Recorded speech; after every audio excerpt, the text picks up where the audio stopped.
I spent $20,000 planning a dream vacation in Hawaii for my family. But when I showed up at the airport, my own son looked me in the eye and said, "I forgot to buy you a ticket. Go home." Parents sacrifice everything for their children: time, money, energy, expecting at least basic respect in return. But what happens when entitlement replaces gratitude? When a parent who gives everything gets pushed aside like they're nothing? In this story, you'll see how I discovered the painful truth about my son's selfishness, how $20,000 worth of love turned into betrayal, and how I made a decision that changed our relationship forever. Before we dive in, don't forget to subscribe and hit the bell. I share real stories of betrayal, family drama, and revenge. Stories that remind you to never ignore the red flags. Part 1: The Dream Vacation. Hawaii had always been a dream for me, not just as a vacation spot, but as a symbol, the kind of place people saved for, worked toward, a reward for years of sacrifice. I grew up watching movies of families smiling, on beaches, laughing as waves hit their feet, eating dinners while the sun painted the sky orange. I used to imagine myself there, sipping coffee on a balcony overlooking the ocean, hearing the crash of waves instead of the hum of traffic outside my window. But life doesn't always make dreams easy. I worked hard all my life, raising my son, mostly on my own. I saved when I could, but the bills, the mortgage, and his needs always came first. Hawaii had to wait. When I finally retired, I thought, it's time. I've waited long enough. But I didn't want it to just be my trip. I wanted it to be for my family too. For my son and his wife. A chance to bring us closer, to make new memories, to show them the paradise I'd always dreamed of. So I spared no expense. I booked first-class tickets for comfort, not just the cramped coach seats. I found a 5-star resort right on the beach, complete with infinity pools, daily luau's, and spa treatments. I added guided tours across the islands, volcano hikes, snorkeling trips, boat cruises at sunset.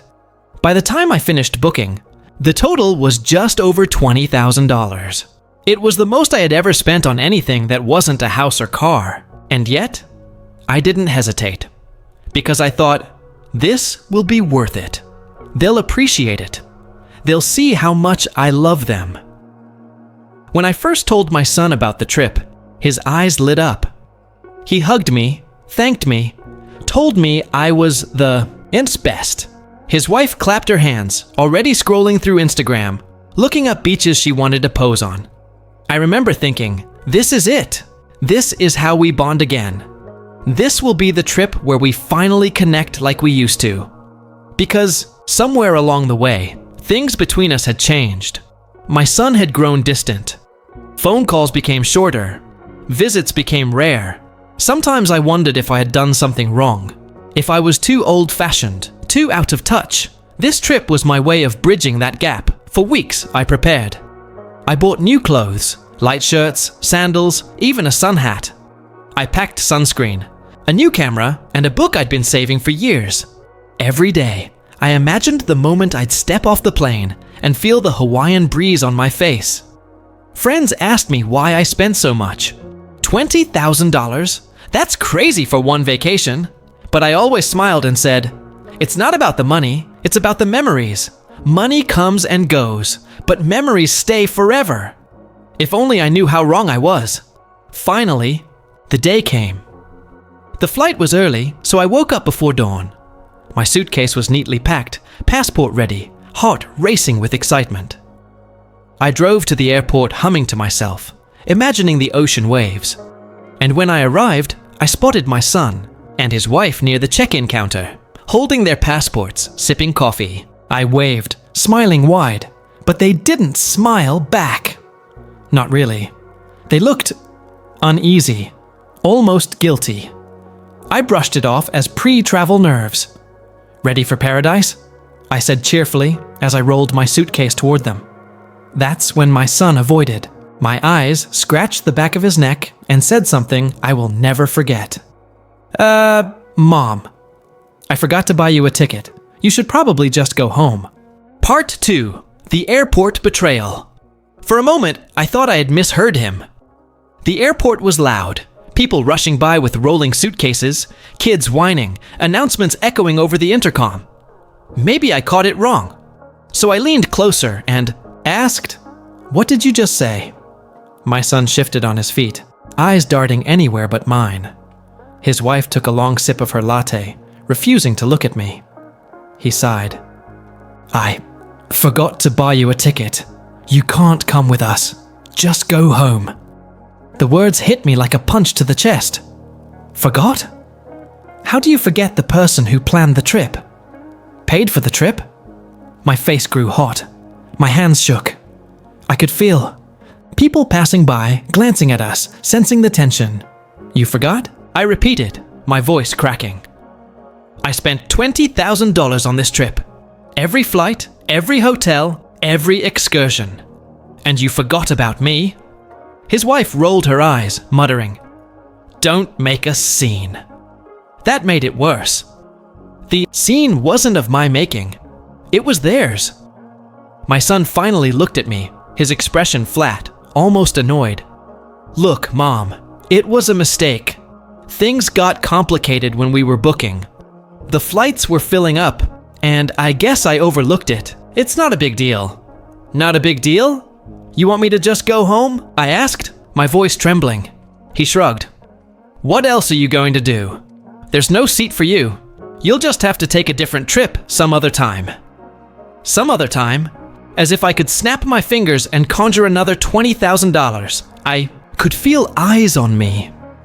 Travelers slowed down, curious about the confrontation.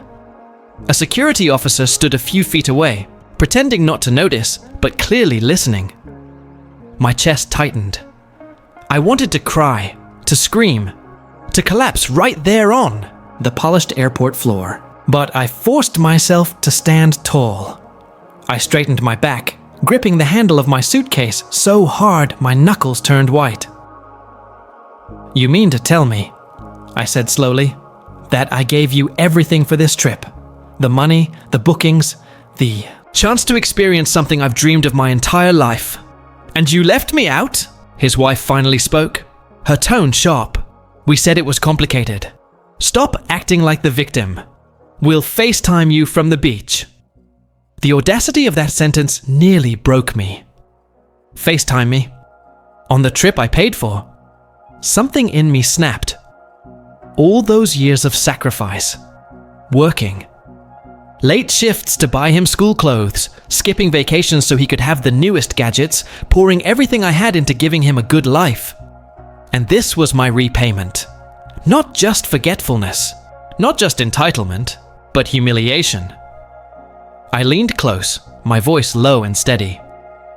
"You'll regret this day." His face tightened. For the first time, he looked uneasy. His wife tugged on his sleeve, whispering, "Come on, let's go. We'll miss the flight." And just like that, they turned their backs on me. They walked through security, tickets in hand, leaving me standing there alone with my suitcase. I don't remember how long I stood there, staring at the space where they disappeared. My ears rang, my heart pounded, and my body felt numb. Eventually, I turned and walked out of the airport. Each step echoed like a drumbeat of betrayal. The dream vacation I had built for us was now nothing but ashes. I had imagined walking barefoot on Hawaiian sand. Instead, I dragged my suitcase back to my car, the sting of betrayal heavier than any luggage. The quiet decision. That drive home was the longest of my life. My phone buzzed, texts from friends asking, "How's the trip going? Did you land? Yet?" I couldn't answer. Not yet. But by the time I pulled into my driveway, I had made a decision. This wasn't just a vacation gone wrong. This was a line in the sand, a wake-up call, a moment that would change how I handled my son forever. Because when someone shows you you're nothing more than a wallet, you stop being their wallet. Part 3. The Aftermath in Hawaii. When I got home from the airport, I sat in my driveway for nearly 20 minutes, hands frozen on the steering wheel. The house felt too quiet when I walked inside. I had left with excitement, bags packed neatly for a dream vacation. Now I dragged the same suitcase back inside like a symbol of failure. I sat on the couch, staring at nothing. My chest ached, not from the wasted money, but from something deeper, the betrayal of my own son. The next day, my phone buzzed. A message from my son's wife, a photo of them smiling on the beach, sunglasses on, palm trees behind them. The O. Caption read, "Wish you were here," followed by a laughing emoji. Wish I was there. I paid to be there. I planned to be there. I stared at the photo until my eyes blurred with tears. My fingers hovered over the reply button, but I couldn't bring myself to type anything. What was there to say? More posts, more pain. Over the next few days, my phone became a weapon. Every time it buzzed, it was another reminder of my humiliation. Photos of them at luau's, sipping cocktails with flowers tucked behind their ears. Videos of boat rides with dolphins in the distance. A shot of the resort balcony. The balcony I had specifically chosen because it overlooked the ocean. Each photo burned like salt in a wound. My friends, seeing the posts online, texted me excitedly. "Looks amazing! Are you having the best time?" I didn't know how to answer. I didn't want to admit the truth, that I wasn't there, that my son had cut me out of the very trip I had given him. So I lied. Yes, it's beautiful. The lie tasted bitter, but the shame of telling the truth felt worse. While they were sipping cocktails in the sun, I was microwaving leftovers in my kitchen. While they danced at luau's, I sat alone in my living room, scrolling through their photos with tears running down my face. Every night, I unpacked a little more of my suitcase. Sunscreen, never used. Swimsuits, tags still on. A book I had planned to read on the beach, now sitting unopened on my nightstand. Though silence in the house was unbearable. It wasn't the peaceful quiet of rest, it was the suffocating quiet of abandonment. One evening, as I sat with the TV on just for background noise, a thought struck me. It wasn't just about the trip. It wasn't just about the $20,000 wasted. It was about a lifetime of sacrifice. The years I worked overtime so my son could have new clothes. The vacations I skipped so he could go to summer camps. The birthdays where I went without so he could have what he wanted. And now, as an adult, he looked me in the eye and told me to go home. Not because there wasn't money, not because there wasn't space, but because in his mind, I didn't matter. The pain slowly turned into something else, something sharper. I thought about the look on his face at the airport. Not guilty, not apologetic, but annoyed. Annoyed that I was making him uncomfortable. Annoyed that I dared to expect a place on the trip I had funded. That's when the shift happened. I stopped crying. I stopped staring at the photos. I stopped waiting for a message that would never come. Instead, I began planning. Not out of spite, but out of self-respect. I realized I couldn't change my son, but I could change how I responded to him. The quiet revenge begins while they were still on vacation. I started making phone calls. I froze a joint account where I had been quietly helping them with bills. I contacted my lawyer to update my will. I made a list of every way I had been financially supporting them, and I drew a red line through each one. If my son thought I was nothing but a wallet, then that wallet was now closed. He would come back from Hawaii with a tan, a camera full of photos, and no idea that the ground beneath him was already shifting. On the final night of their vacation, I sat on my porch under the stars. The air wasn't tropical, but it was crisp and real. I closed my eyes and whispered to myself, never again. Never again will I let myself be humiliated by the people I love most. If they want to treat me like I don't matter, then I'll show them exactly how much I matter when I stop giving. It wasn't anger, it was clarity.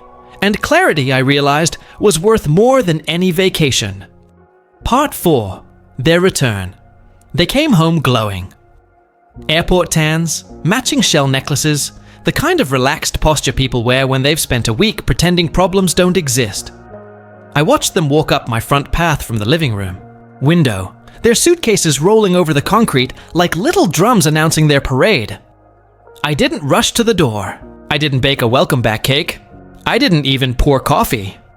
I sat, legs crossed, a thin folder on the table in front of me, and waited. The doorknob turned. My son stepped in first, grinning. "Hey, Mom!"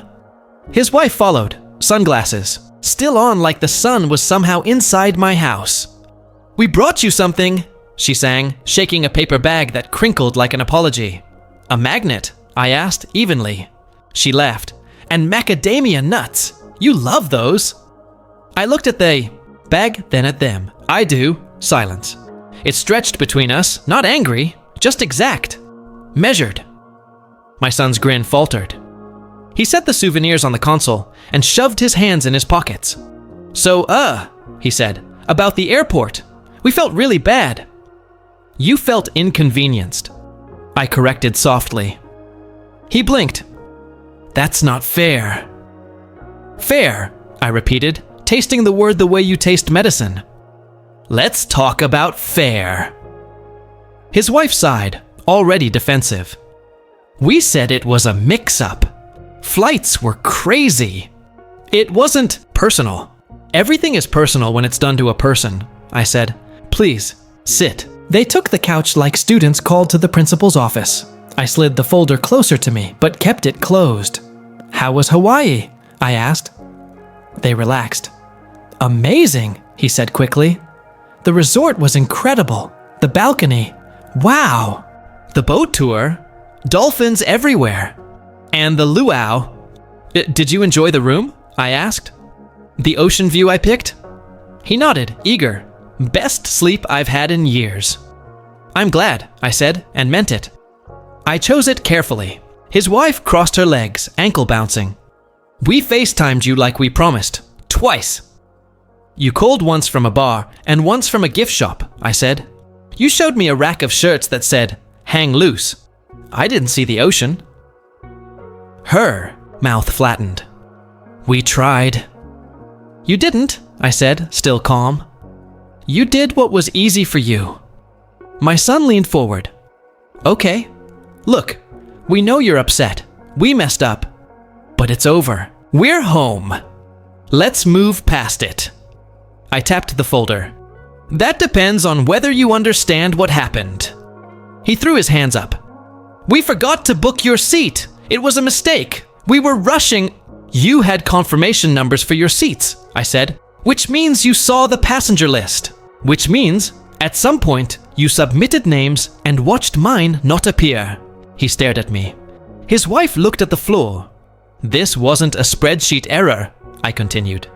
"It was a choice, maybe not made in one dramatic moment, but a series of small, selfish choices that added up to me standing alone at an airport with a suitcase and a dream I paid for." No one spoke. I opened the folder. The sound of paper sliding against paper was louder than their breathing. "Here is every expense I covered," I said, placing an itemized page on the coffee table. "Flights, resort, excursions, transfers, travel insurance, prepaid dining, resort fees, taxes. Here is the total, 20,863. His wife swallowed. We can pay some of it back." My son shot her a look. "We'll make it up to you," he said to me instead. "We'll plan another trip, just us, wherever you want." I shook my head. "You already showed me where I rank on your passenger list." "That's harsh," he muttered. "That's accurate," I replied. I took out the second sheet.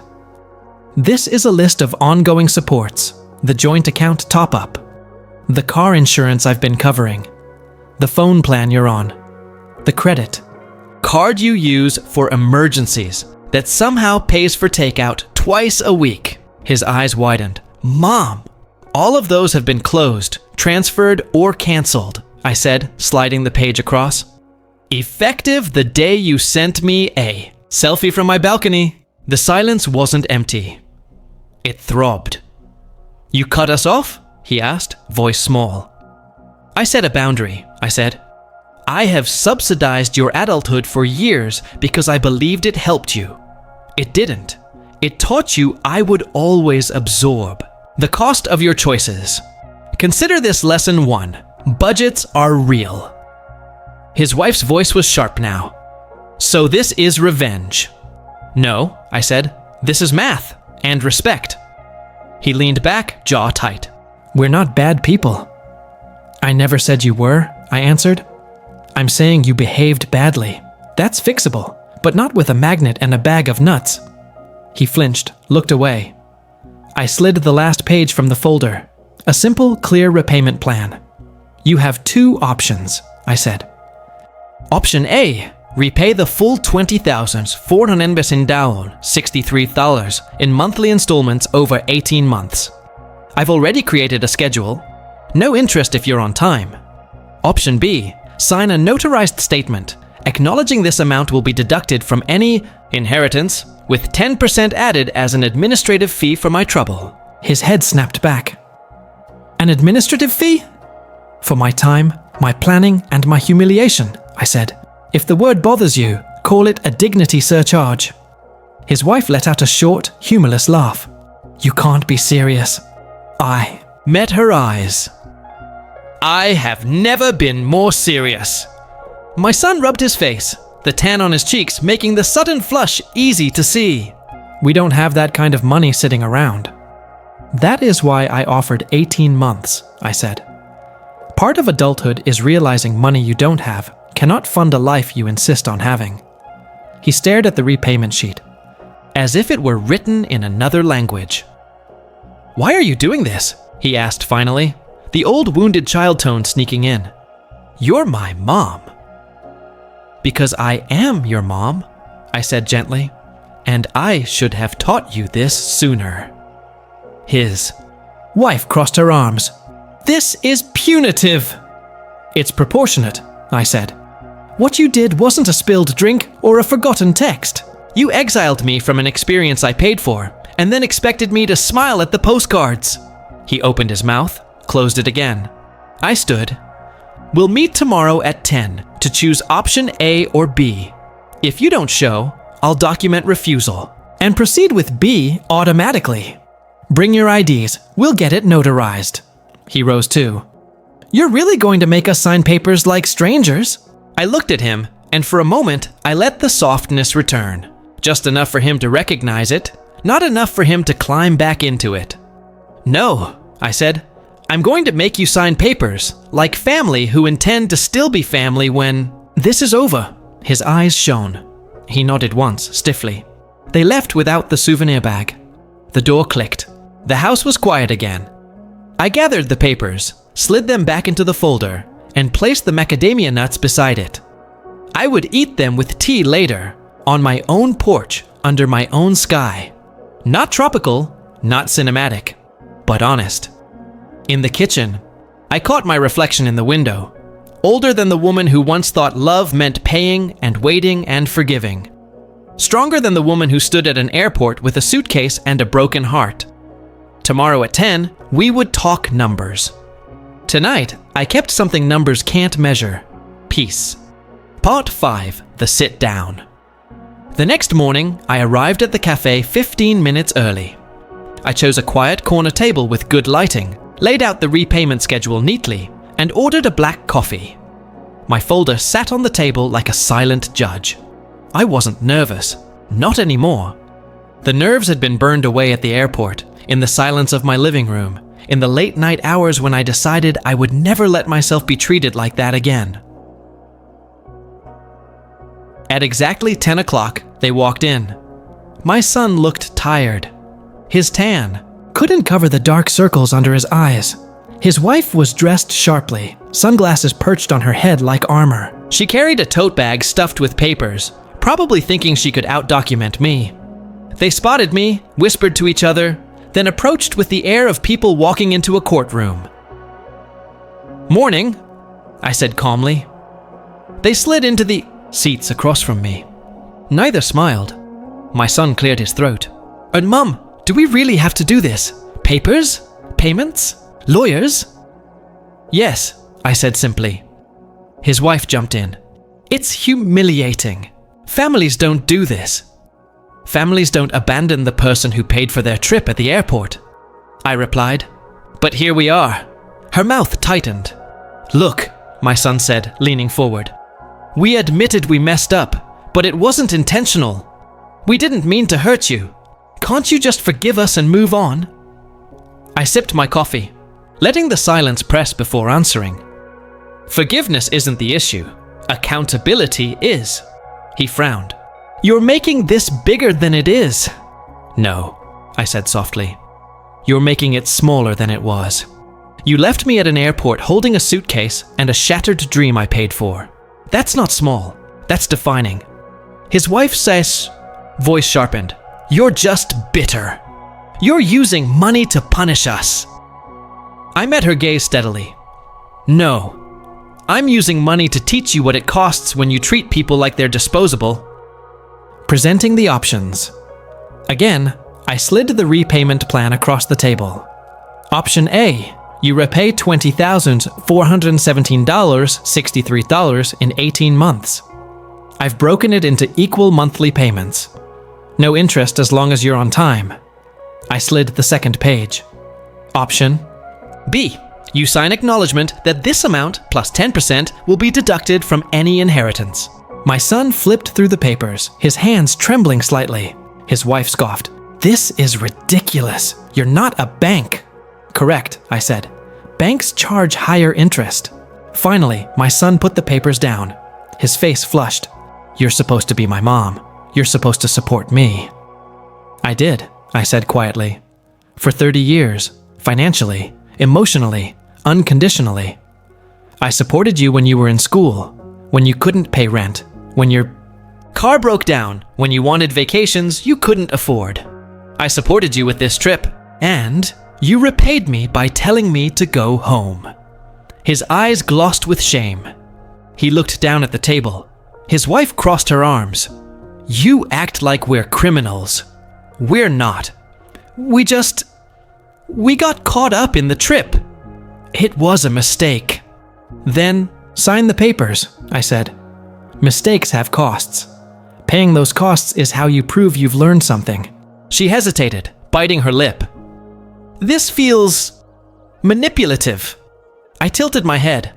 Manipulative is sending me vacation photos from the balcony I paid for while telling me to smile. This is accountability. Just then, the notary I'd arranged walked in. A middle-aged woman with a leather briefcase. She approached our table, professional smile in place. Are we ready? She asked. My son stiffened. His wife paled. They hadn't expected me to actually follow through. Yes, I said smoothly, sliding the papers toward the notary. For several long minutes, they whispered furiously to each other. My son rubbed his temples. His wife shook her head over and over. Finally, he sighed and picked up the pen. Option A, he muttered. We'll pay it back. The notary nodded, pointing to the signature lines.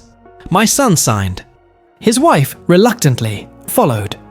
The sound of the pen scratching paper was more satisfying than any shouted apology. The aftermath of the signing. When it was done, the notary packed up and left. Silence lingered at the table. My son finally looked up. Are you happy now? He asked bitterly. I leaned back, folded the papers neatly, and slid them into my folder. No, happiness isn't the goal here. Respect is. His wife muttered under her breath, but I didn't respond. I stood, gathered my things, and said, We're done here. Make your first payment by the 15th. I'll send you the details. Don't be late. As I left the cafe, I felt their eyes on my back. But I didn't feel weak. I didn't feel guilty. I felt strong because in that moment, I realized I had reclaimed something they thought they could take from me. My dignity. And that was worth far more than $20,000. Part 6. The Fallout. The first payment arrived on the 15th, just like I'd instructed. It was small compared to the total. One installment out of 18. But the weight of it was enormous. For the first time in his life, my son had to treat me not as a wallet, not as a backup plan, but as someone he owed. Every month afterward, the routine repeated. The deposit notification would hit my account, neat and precise, like clockwork. No excuses, no delays. Each time, I didn't feel smug. I didn't feel vindictive. I felt steady, balanced. Like for once, the scales were finally tipping in my favor, because this wasn't just about the money. It was about teaching him something no vacation ever could, that actions have consequences, and dignity has a price. I heard through the grapevine that things weren't easy for them. Cutting out the free ride I had always provided, the insurance payments, the phone bill, the quiet financial lifelines forced them to adjust their lifestyle. No more spontaneous weekends away. No more expensive takeout 3 times a week. They started cooking at home, budgeting, even arguing about expenses in front of friends. Part of me pitied them. Another part thought, good. This is what growing up looks like. Of course, the rest of the family eventually caught wind. Families always do. An aunt called me one evening. I heard you made him sign a repayment plan. Is that true? Yes, I said. She gasped. That's harsh. No, I corrected. That's fair. Some cousins whispered that I was being cold. Others quietly applauded me, saying they wished they'd had the courage to stand up to entitled children in their own lives. Either way, I didn't care what they thought. For once, the decision wasn't about appearances or approval. It was about my peace. At first, my son resented me. The bitterness showed in every interaction. Short texts, awkward silences at family gatherings. But slowly, something shifted. One day, months into the repayments, he sent me a message with the deposit confirmation. Payment sent.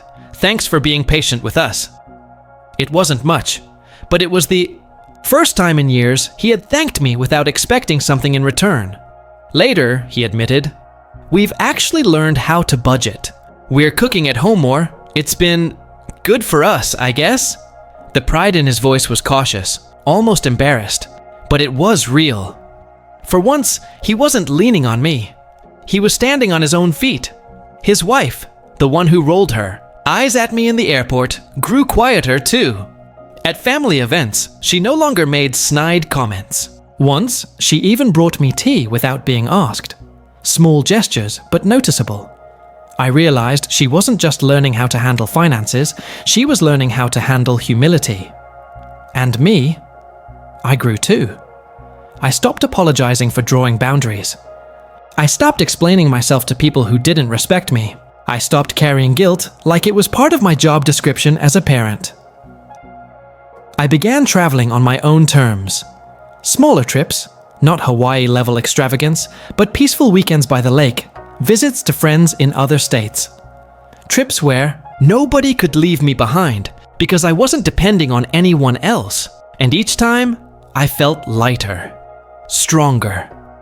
By the time they had paid back half the debt, our relationship felt different, less lopsided. He no longer called me just to ask for money. Our conversations, though short, had more substance. He asked how I was doing, not just what I could provide. It wasn't perfect. Trust doesn't rebuild overnight. But it was progress. And progress, I realized, was all I needed. The power of boundaries. Because here's the truth. Boundaries don't destroy relationships. They reveal which relationships were built on love and which were built on convenience. My son and his wife could have walked away, refused to pay, cut me off completely. But they didn't. Deep down, they knew I was right. They knew the lesson mattered, and slowly, through each repayment, they began to understand that respect isn't optional. The sweetest revenge wasn't the money hitting my account each month. It wasn't the gossip among relatives. It was the quiet knowledge that I had taken back control of my life.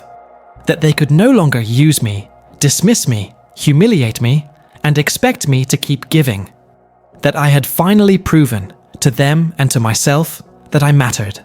And once you taste that kind of peace, you never go back.